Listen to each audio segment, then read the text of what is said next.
മലയാള സിനിമയുടെ കാരണവർക്ക് നഗരരത്ന അവാർഡ് സമ്മാനിച്ചിട്ട് നിൽക്കുകയാണ്.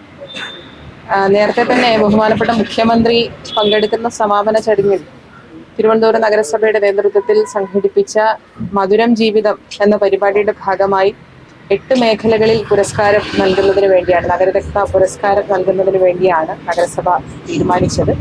അതിൽ മധുസാറിന് മാത്രമാണ് അന്ന് അദ്ദേഹത്തിന്റെ ആരോഗ്യപരമായിട്ടുള്ള കാരണം കൊണ്ട് എത്തിച്ചേരാൻ കഴിയാത്തത്. മറ്റ് 7 വ്യക്തിത്വങ്ങൾക്കും സഖാവ് VS അച്യുതാനന്ദന്റെ മകൻ ഉൾപ്പെടെയുള്ളവർ അവിടെ പുരസ്കാരത്തിന്റെ ഭാഗമായി അവിടെ എത്തിച്ചേർന്നു. മധുസാറിന് അന്ന് തന്നെ നമ്മൾ വീട്ടിലെത്തി പിന്നെ മറ്റൊരു ദിവസം കൊടുക്കാം എന്ന് നമ്മൾ പറഞ്ഞിരുന്നു. അപ്പോൾ ആ ദിവസമായിരുന്നു ഇന്ന്.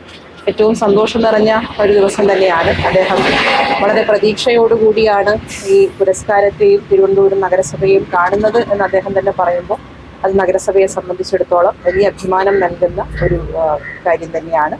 തുടർന്നും ഇത്തരം അവാർഡുകൾ, ഇത്തരം പരിപാടികൾ ഒക്കെ സംഘടിപ്പിക്കാൻ നഗരസഭയ്ക്ക് അതൊരു ഊർജ്ജമാകും എന്ന് തന്നെയാണ് പ്രതീക്ഷിക്കുന്നത്.